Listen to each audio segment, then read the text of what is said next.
마태복음 13장은 천국 비유입니다. 그 천국 비유 중 알곡과 가라지 비유가 나옵니다. 천국은 좋은 씨를 밭에 뿌린 사람과 같습니다. 그렇게 자기 밭에 씨를 뿌렸는데 사람들이 잘 때에 원수가 와서 곡식 가운데 가라지를 함께 뿌립니다. 시간이 지나 싹이 나고 결실할 때가 이릅니다. 그러자 가라지가 보입니다. 종들이 주인에게 와서 이렇게 말하죠. 가서 가라지를 뽑을까요? 주인은 단호하게 아니다 라고 대답합니다. 그리고 이렇게 덧붙입니다. 알곡과 가라지 둘 다 추수 때까지 함께 자라게 두라. 왜죠?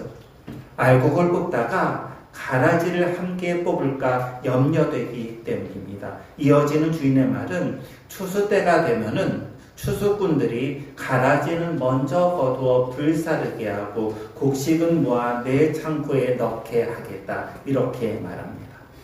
좋은 밭에 알곡과 가라지가 함께 자랍니다. 추수 때인 마지막 때까지 알곡과 가라지는 함께 자랄 것입니다. 누가 알곡인지 누가 가라지인지 모릅니다. 알곡과 가라지가 가려지는 때는 추수 때, 곧 마지막 때입니다. 이것은 교회의 모습을 뜻합니다. 교회는 가시적 교회와 불가시적 교회가 있습니다. 가시적 교회는 눈에 보이는 교회이고 불가시적 교회는 눈에 보이지 않는 교회입니다. 우리의 눈으로 보면은 교회 안에 있는 모든 성도들은 알곡처럼 보입니다. 그러나 하나님의 눈에만 보이는 교회가 있습니다. 우리 눈에는 보이지는 않지만 하나님의 눈에만 보입니다. 하나님의 눈에만 보이는 교회는 참 교회, 참 성도입니다. 하나님 눈에만 보이는 교회는 가라지가 아닌 알곡들만 모인 교회입니다. 천국에 갔을 때 비로소 누가 알곡이고 누가 가라지인가를 알 수 있습니다. 본문은 설교하기 조금 힘든 말씀입니다. 그 이유는 본문은 설교하는 저나 설교를 듣는 우리 모두에게 무서운 경고이기 때문입니다. 그 경고는 1절에 나옵니다. 1절을 함께 읽으십니다.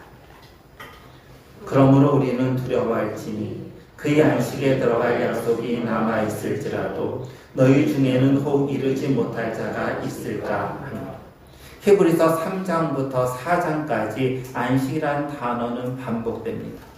여기서 안식의 뜻을 명확히 정리해야 할 것 같습니다. 안식이 무엇이죠? 본문의 안식은 세 가지 의미로 사용되었습니다. 첫째, 본문의 안식은 허락하신 새 땅에 들어가 정착하는 것입니다.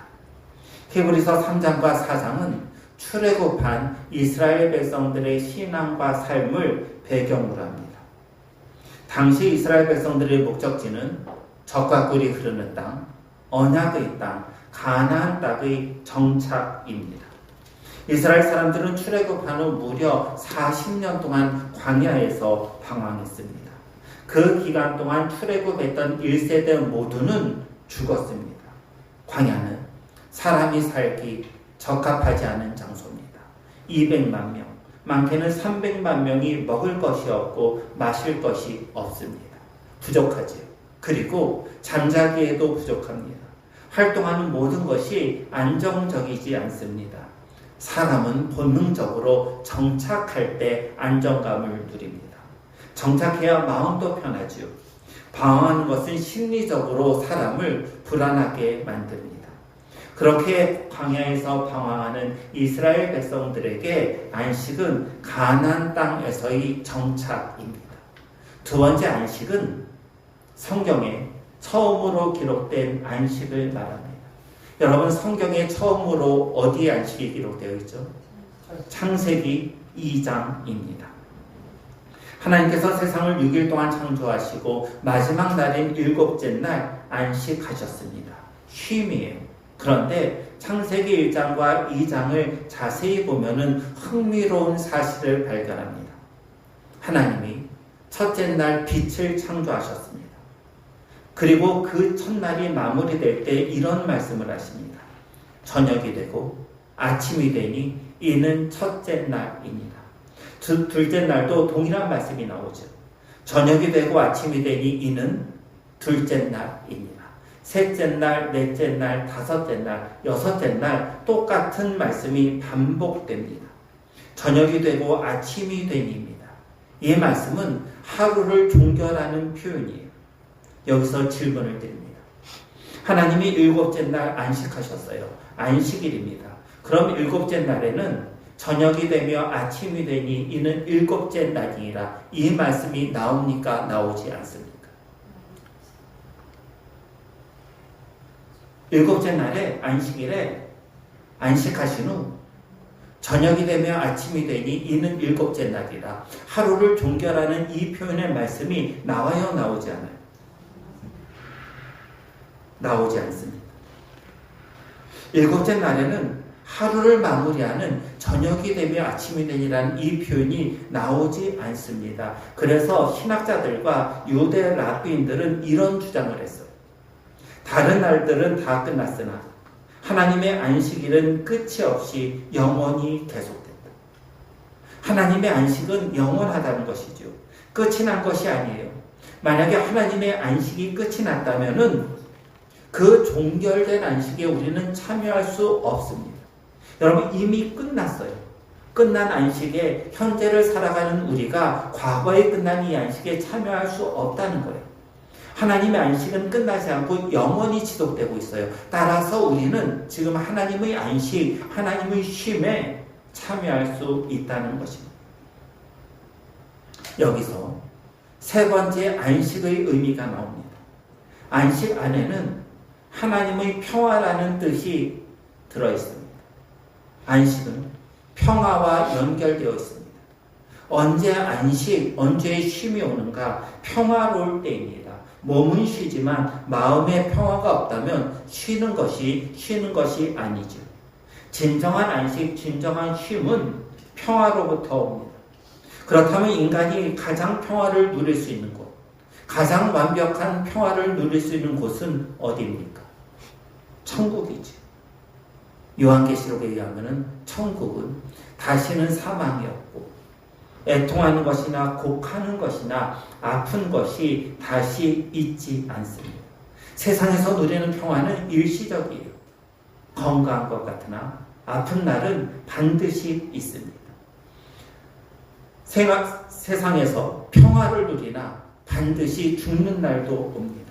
기쁨이 있지만은 애통하고 슬퍼하는 날도 반드시 우리에게 있습니다. 아무리 쉬어도 피곤한 날은 곧 옵니다. 휴가 시즌이 다가오죠. 휴가 기간 동안 쉬었어요. 여러분 휴가 동안 쉬고 그 다음날 출근할 때 어떤 생각을 하세요? 1년 휴가는 또 언제 오나요?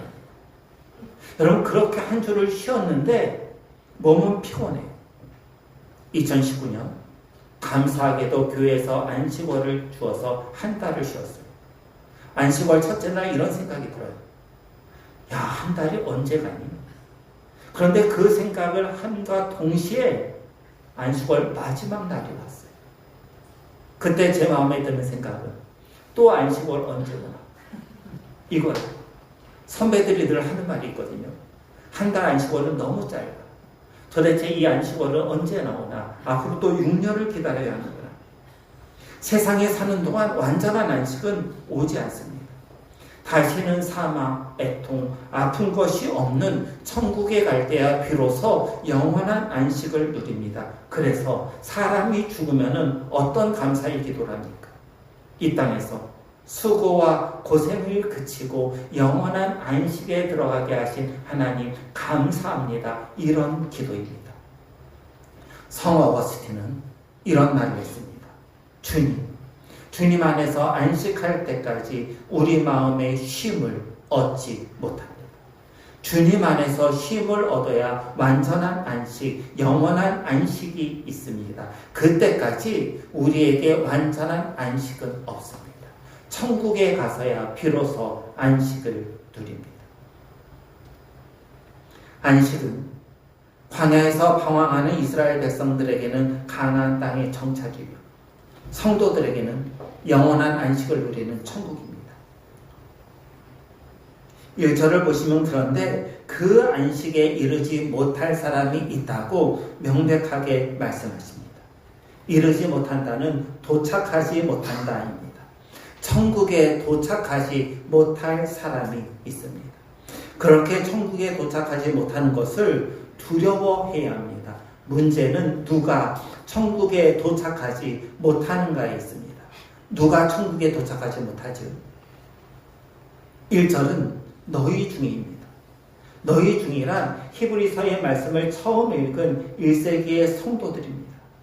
동시에 지금 히브리서를 읽는 우리들입니다. 간략히 말하면 너희 중은 교회를 말합니다.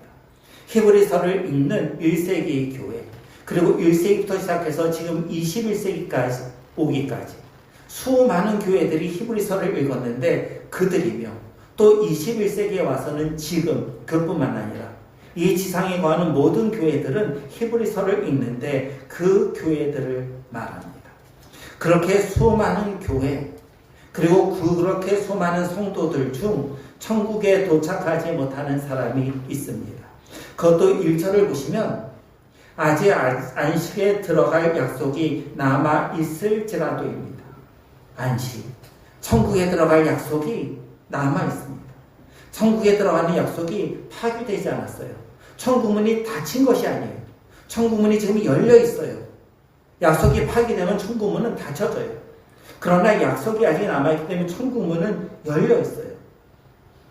천국에 대한 약속이 아직 남아있는 동안에 천국에 도착하지 못하는 사람이 우리 가운데 있다. 이 말씀은 매우 두려운 마음으로 들어야 하는 말씀입니다. 이 말씀은 무겁고 두렵습니다. 우리의 목표는 천국이죠. 영생입니다. 천국에서 영원한 안식을 누리는 것입니다. 그런데 실제적으로 천국에 도달하지 못하는 사람들이 어디에 있는가? 교회 안에 있습니다. 무섭고 두렵지 않으세요? 우리 중에 여러분들과 제가 있는 이 교회 안에 천국에 도달하지 못하는 사람이 있을 수 있습니다. 천국을 소망하며 믿음을 지켰습니다. 이렇게 주일에 나와 예배도 드렸습니다. 그런데 나중에 죽었더니 천국에 도착하지 못했습니다. 얼마나 두려울까요? 우리의 눈에는 보이지만, 그리고 우리의 눈에는 또 보이지 않지만 하나님의 눈에만 보이는 교회, 진짜 교회, 진짜 성도들이 있습니다. 다른 말로 하면 천국, 영원한 안식에 거하는 성도들입니다. 여러분, 그들은 숫자적으로 얼마나 될까요? 하나님 눈에만 보이는 참 교회, 참 성도의 숫자는 얼마나 될까요? 유명한 강의 설교자이자 칼빈주의자인 존 메가더 목사님, 이분은요, 우리가 알고 있는 메가더 장군과 먼 친척입니다. 존 메가더는 교인들 중 15%만 천국에서 볼 수 있다고 말합니다. 만약에 하나님께서 특별한 은혜를 주신다면 교인들 중 30%까지는 천국에서 볼 수 있다고 말합니다. 부흥사 빌리 그레이엄 목사님은 예수님을 믿겠다고 영적 기도를 하고 결심한 사람들 중 단 5%만이라도 천국에서 보기를 희망했습니다. 영국 출신의 성경교사, 개혁주의 신학자이자 20세기 후반에 가장 영향력 있는 복음주의 저자 중 한 명인 아더 핑크는 교인 중 천국에서 볼 수 있는 숫자를 단 2%로 말합니다. 물론 이들의 생각은 추측입니다. 하나님 외에 아무도 정확한 숫자를 아는 사람은 없습니다. 그럼에도 만약 우리 중 30%만 천국에 간다면, 만약에 우리 중 15%만 천국에 간다면, 만약 우리 중 단 2%만 천국에 들어간다면 정말 무섭고 두려운 일이 아닐까요? 이렇게 교회에 왔어요. 봉사도 해요. 헌금도 해요. 주일 예배도 드려요. 그런데 안식, 천국에 들어가지 못합니다. 정말 두려운 일이 아닐까요? 문제는 이것을 정말로 두려운 일로 우리는 받아들이는 바에 있습니다. 아니라게도 나는 천국에 들어갈 거야 라는 착각 가운데 있지는 않습니까? 천국에 들어가지 못할까? 그 두려움이 우리를 엄습하고 있지는 않습니까?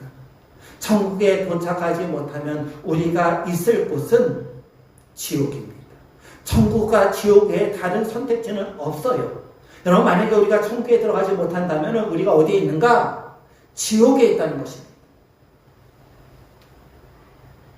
성경에는 분명히 나오는데 현대 기독교인들이 점점 잊고 살아가는 단어가 있습니다. 그것은 지옥입니다. 지옥에 대해 기독교인들이 말하지 않습니다. 지옥에 대해 말하면은 사람의 혐오감을 불러일으킨다는 잘못된 생각 때문입니다. 여러분, 천국을 믿으세요? 여러분, 천국 믿으세요? 천국에서 영원한 안식을 누린다는 것 믿으세요? 천국에서 영생, 주님과 함께 영원토록 산다는 것도 믿으십니까? 두 번째 질문을 드려요. 여러분, 지옥을 믿으십니까? 지옥에는 영원한 형벌이 있다는 것을 믿으십니까? 지옥에는 죽음이 없습니다. 간혹 기독교인들 중 지옥을 죽음과 똑같이 생각하는 분들을 만나는데 잘못된 생각이에요. 지옥에는 죽음이 없습니다. 지옥에는 죽지 않고 영원히 살아 영원한 고통을 누리는 곳이 지옥입니다. 천국에는 영원한 안식과 평화가 있듯 지옥에는 영원히 불타는 형벌이 있습니다. 미국이나 유명한 설교자, 미국이 낳은 유명한 사상가이자 철학자인 조나단 에드워즈는 수많은 설교를 남겼습니다. 그분의 설교 중 대표적인 설교 두 개를 말하라면 이거예요. 하나는 천국은 사랑의 세계입니다. 다른 하나는 진노하시는 하나님 손에 붙들린 죄인입니다. 하나는 천국에 대한 설교이고요. 다른 하나는 지옥에 대한 설교입니다. 조나단 에드워즈는 천국은 사랑의 세계입니다 해서 이렇게 설교합니다. 천국에는 사랑스러운 대상밖에 없습니다. 그들은 모두 완벽하게 사랑스러울 것입니다. 죽음이 무자비하게 우리에게서 빼앗아간 모든 보석은 그곳에서 영원히 빛날 것입니다. 이 세상에서 우리보다 앞서간 모든 그리스도인 친구들은 천국에서 우리를 맞이하려고 기다리고 있는 구속받은 영혼들입니다. 우리가 이 땅에서 잃어버린 날들을 은혜로 말미암아 영원히 그곳에서 보상받게 될 것입니다. 반면에 조나단 에드워즈는 진노하시는 하나님 손에 붙들린 죄인들이라는 설교에서 이렇게 말합니다. 지옥 구덩이는 이미 준비되어 있습니다. 그 불도 이미 준비되어 있으며 그 용광로는 아주 뜨겁게 달구어져 그들을 받을 준비가 다 되어 있습니다. 불꽃이 이글대며 활활 타고 있습니다. 번쩍이는 날카로운 칼날도 그들 머리 위에 드리워져 있으며 밑에는 지옥 구덩이가 그 입을 활짝 벌리고 있습니다. 그런데 거기서 24시간 동안 누워 그 고통을 견뎌야 한다면 그때 여러분 심정은 어떨 것 같습니까? 만일 1년을 그렇게 견뎌야 한다면 그때의 심정은 또 어떨까요? 아마 수천 년 동안 그렇게 있어야 한다면 1년을 견뎌야 할 때보다 훨씬 더 괴로울 것입니다. 그런데 그 고통을 영원히 견뎌야 한다고 생각해 보십시오. 수천 년을 견뎌야 한다고 생각할 때보다 훨씬 더 참담하고 암울한 심정이 될 것입니다. 그 고통은 끝나지 않을 것입니다. 그 고통은 수백만 년이 지나도 끝나지 않을 것입니다. 여러분은 거기서 절대 벗어날 수 없을 것입니다.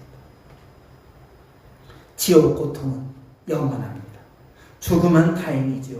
죽으면 모든 고통은 끝납니다. 하지만 지옥은 죽음이 아닙니다. 조나단 에드워즈가 정확히 지적한 대로 불꽃이 이글대며 활활 타고 있는 고통, 번쩍이는 날카로운 칼이 머리 위에 기다리고 있는 지옥 고통은 영원합니다. 그 지옥이 입을 벌리고 그것도 활짝 벌리고 죄인을 기다리고 있습니다. 실제로 조나단 에드워즈가 진노하시는 하나님 손에 붙들린 죄인들, 이 설교를 할 때 이 설교를 듣는 회중들은 설교당, 설교하는 장소, 예배당 안에 있는 기둥을 붙들고 또 예배당 좌석을 붙들고 울부짖었습니다. 그들에게 마치 이 바닥, 예배당 바닥이 지옥문이 열린 것과 같은 환상을 그들이 보고 느꼈기 때문입니다. 그들은 두려워했습니다. 안식에 이르지 못할까? 천국에 이르지 못할까? 지옥 형벌에 떨어질까? 두려워했던 것입니다. 이 두려운 문제를 어떻게 해결해야 할까요? 너희 중에, 즉 교회 안에 천국에 들어갈 약속을 가지고 있으나 아직 도달하지 못하는 사람이 있다. 천국에 아직 도달하지 못하는 이들이 교회 안에 있다라는 이 두려운 말씀을, 이 두려운 문제를 어떻게 해결해야 합니까? 2절에 답이 있습니다. 2절을 함께 읽으십니다. 그들과 같이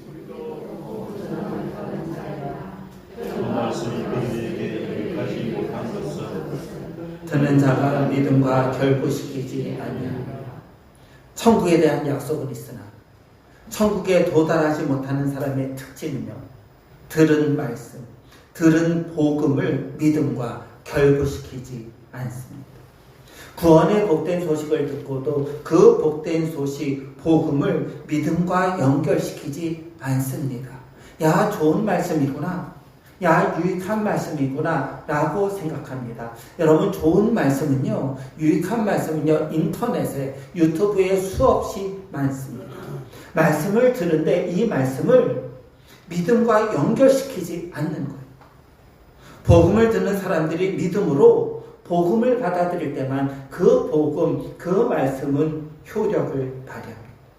아무리 복음을 들어도, 아무리 말씀을 들어도 그 말씀과 그 복음을 믿지 않으면 소용이 없습니다.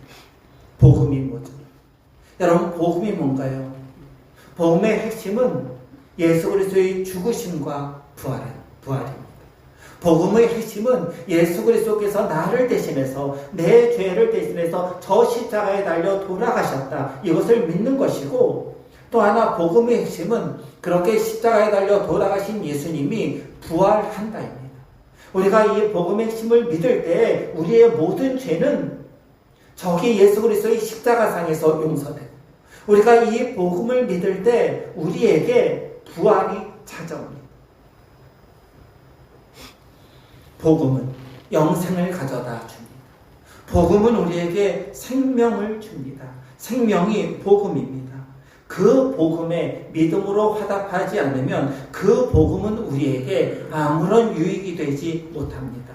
이런 사람들은 곧 믿지 않는 이들입니다.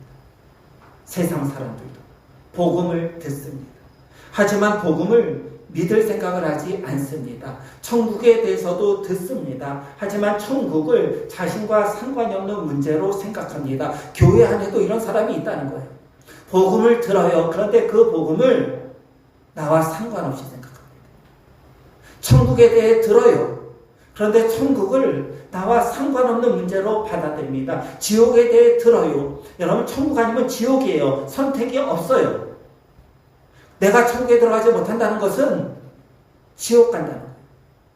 그래도 그 지옥을 나와 상관없는 것으로 받아들입니다. 예수님에 대해 듣지만 예수님을 믿음과 연결시키지 않습니다. 이런 이들에게 안식은 없습니다.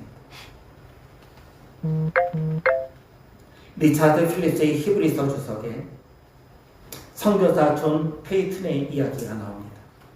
존 페이튼 선교사님의 별명은 식인종의 사도입니다. 존 페이튼은 남태평양 대표적 군도인 뉴 헤브리디즈 군도 식인종들에게 복음을 전하며 그들의 구원을 위해 평생 헌신한 분이십니다. 페이트는 문자가 없던 원주민들에게 성경을 번역하는 일을 시작합니다. 얼마 되지 않아 페이트는 심각한 문제에 부딪힙니다. 그것은 원주민들의 언어 중 믿음을 표현할 언어가 없다는 것. 여러분, 우리가 어떻게 구원받죠? 예수 그리스도를 믿음으로 구원을 받습니다. 그런데 이 믿음을 표현할 단어가 원주민들에게 언어에 없어요. 그러면 성경을 해석하는 데 있어서 심각한 문제죠. 왜냐하면 구원을 해석하지 못한다는 거죠. 구원에 대한 문제를 번역하지 못한다는 거잖아요. 그러던 어느 날 페이튼의 눈에 사냥대가 들어옵니다. 페이튼이 보고 있는데 사냥을 마친 사냥꾼들이 들어와서는 의자에 몸을 던지고 이렇게 말합니다. 아이고, 여기서 몸을 뻗고 쉬고 있으니 좋구나. 아이고, 여기서 몸을 뻗고 쉬고 있으니 정말 좋구나. 페이튼이 펄쩍 뛰면서 그 말을 얼른 받아 적습니다. 그 사냥대가 원주민이 성경에 믿음이라는 단어를 번역할 수 있는 말을 제공한 것입니다. 고단한 죄인은 예수님에게 기대 몸을 뻗습니다. 그때 주님은 고단한 죄인들에게 쉼과 안식 그리고 영생의 기쁨을 주십니다. 페이튼의 번역은 성경의 여러 구절에 적용할 수 있습니다. 예를 들어 주 예수를 믿으라. 그러면 너와 내 집이 구원을 얻으리라. 이 말씀은 주 예수에게 기대어 몸을 얻어라. 그러면 너와 내 집이 구원을 얻으리라 입니다. 하나님은 세상을 이처럼 사랑하사 독생자를 주셨으니 이는 그를 믿는 자마다 멸망하지 않고 영생을 얻는다는 말씀. 요한복음 3장 16절 복음 중에 복음, 이 말씀은 이렇게 번역됩니다. 하나님이 세상을 이처럼 사랑하사 독생자를 주셨으니 이는 그에게 기대어 몸을 뻗는 자마다 멸망하지 않고 영생을 얻게 하려 하심이라 입니다. 사랑하는 성도, 우리가 기대어 몸을 뻗고 쉴 곳이 있습니다. 그리스도의 십자가입니다. 고단한 삶으로 지친 육신, 그리고 죄로 인해 지옥에 갈 영혼이 영원한 안식을 누릴 수 있는 곳은 그리스도의 품입니다. 이것이 복음입니다. 예수님은 수고하고 무거운 짐진 자들아 다 내게로 오라고 우리에게 말씀하십니다. 그 어떤 무거운 짐도 우리 주 예수 그리스도께로 가면 예수님이 대신 지시고 우리에게 쉼과 안식을 주십니다. 이 복음을 기억해야 합니다. 말씀을 들을 때마다 이 복음, 곧 예수 그리스도를 기억해야 합니다. 그때 우리는 지옥에 대한 두려움, 영원한 안식에 이르지 못하는 두려움에서 해방됩니다. 말씀을 들을 때마다 그리스도와 복음을 생각하시기 바랍니다. 그것이 우리 모두를 영원한 안식으로 이끌 것입니다. 기도드리십니다. 하나님, 너희 중에 영원한 안식에 도달하지 못할 사람이 있다라는 이 두렵고 엄중하며 무서운 말씀을 들을 때마다 우리 주 예수 그리스도와 복음을 기억하는 성도들 되도록 인도해 주옵소서. 말씀을 들을 때마다, 말씀을 읽을 때마다 그리스도와 복음을 생각하는 우리를 되도록 인도해 주옵소서. 말씀을 들을 때마다, 그리고 말씀을 읽을 때마다 예수 그리스도께로 가서 그에게 기대어 몸을 뻗고 쉼으로 영원한 안식에 참여하는 모든 성도들 되도록 인도해 주옵소서. 그리하여 언젠가 우리 모두 주님께서 부르시는 날 저 천국에서 기쁨과 감사한 마음으로 만나 얼싸안고 기뻐하며 춤추고 찬양하는 우리 모든 성도들 되도록 주님께서 인도해 주시고 그 이마에 성령께서 너는 내 것이라고 인쳐 주옵소서. 우리 주 예수 그리스도의 이름으로 기도드립니다. 아멘.